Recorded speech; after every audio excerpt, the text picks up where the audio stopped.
German सैनिक यहूदियों के सामने बैठकर जानबूझकर बढ़िया खाना खाते थे, धीरे धीरे खाते और बार बार उनकी तरफ देखकर उन्हें भूख से तड़पाते थे। एक यहूदी लड़का लालच से लार निगल रहा था, देख सकता था पर खा नहीं सकता था। भूख से उसका बुरा हाल हो रहा था। फिर जर्मन सैनिक ने सूखी स्क्विड उठाई, उसे धीरे धीरे अपने मुंह में रखा और आराम से चबाने लगा। लड़का अब खुद को रोक नहीं पाया। जब भी जर्मन सैनिक मुंह खोलता, वह भी मुंह खोलता जैसे खुद ही खा रहा हो। उसके लिए देख लेना ही मानो खा लेना था। जब जर्मन सैनिक का खाने का तमाशा खत्म हुआ तो वह अचानक मुड़ा और यह नजारा बंद कर दिया। अब लड़का और भी ज्यादा भूखा और परेशान हो गया। तभी उसे खुशी से कि उसका एक साथी आलू के चिप्स खा रहा है। उसने उससे थोड़ा मांगा, लेकिन उसने साफ मना कर दिया, क्योंकि कैंप में आलू के चिप्स बहुत कीमती चीज थे, हर किसी को नहीं मिलते थे। तब लड़के ने कहा कि वह एक कटोरी खाना देकर कुछ चिप्स ले लेगा। साथी किसी तरह मान गया। लड़के ने जल्दी से चिप्स हाथ में लिए और उन्हें मुंह में ठूंसने लगा, भूखे भेड़िए की तरह खाने लगा। उस समय वे आलू के चिप्स उसे इतने स्वादिष्ट लगे जैसे कोई महंगी दावत हो। जल्द ही रात के खाने का समय आ गया। हर किसी को आधा कटोरा सूप मिलता था। लड़का जल्दी से गया और अपना सूप पीने लगा। तभी उसका साथी तय के अनुसार उसका कटोरा लेने आया, लेकिन अब लड़का मुकर गया। वह कटोरा छोड़ना ही नहीं चाहता था।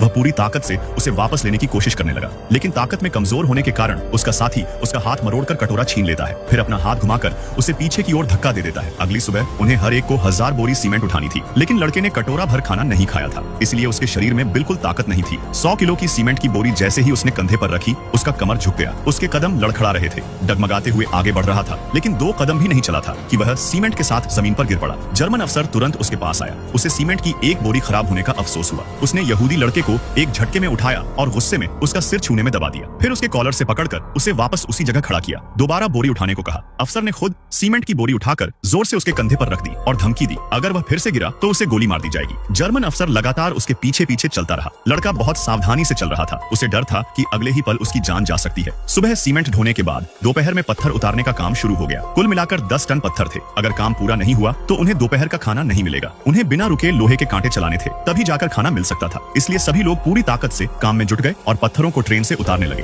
2.5 घंटे बाद सभी लोग पूरी तरह थक चुके थे। उनके हाथों में छाले पड़ गए थे और कई जगह से खून भी निकल आया था। जर्मन सैनिकों ने देखा कि उनकी रफ्तार धीमी हो रही है, तो तुरंत उन्हें डांटना शुरू कर दिया। लड़के ने अपने खून से भरे छाले वाले हाथ दिखाए, लेकिन जर्मन सैनिकों को कोई दया नहीं आई। उन्होंने उसे बुरी तरह डांट दिया। वे लोग बुखेनवाल्ड एकाग्रता शिविर में थे, जो जर्मनों का सबसे बड़ा श्रम शिविर था। यहाँ काम की कोई कमी नहीं थी। अगर काम करना चाहो तो काम खत्म ही नहीं होता, और अगर तकलीफ सह सकते हो तो तकलीफ भी कभी खत्म नहीं होती। समय बहुत जल्दी बीत गया और जल्द ही जब वे काम नहीं करते थे, तब उन्हें सैन्य अभ्यास करना पड़ता था। मुख्य तौर पर 3 घंटे तक तेज धूप में खड़ा रहना होता था। जैसे ही प्रशिक्षक सीटी बजाता, सबको तुरंत सावधान की मुद्रा में खड़ा होना पड़ता। आंखें सीधी सामने, न इधर उधर देखना, न आपस में बात करना। लेकिन उसी समय लड़का पीछे खड़े लोगों से हंस बोल रहा था। प्रशिक्षक ने तुरंत उसे एक थप्पड़ मारा, जिससे वह जमीन पर गिर पड़ा, ताकि उसे अनुशासन की अहमियत समझ आ जाए। 40 डिग्री की भीषण गर्मी में सब लोग डगमगा रहे थे। गर्मी से लगभग बेहोश होने की हालत में थे, लेकिन पूरे 3 घंटे खड़े हुए बिना छुट्टी मिलना नामुमकिन था। अगर कोई बीमार भी पड़ जाए तो उसे आराम की इजाजत नहीं थी। यहाँ तक कि अगर कोई बेहोश होकर गिर भी जाए तो उसे उठाकर फिर से खड़ा कर दिया जाता था। आखिरकार लड़का किसी तरह शाम तक पहुंचा।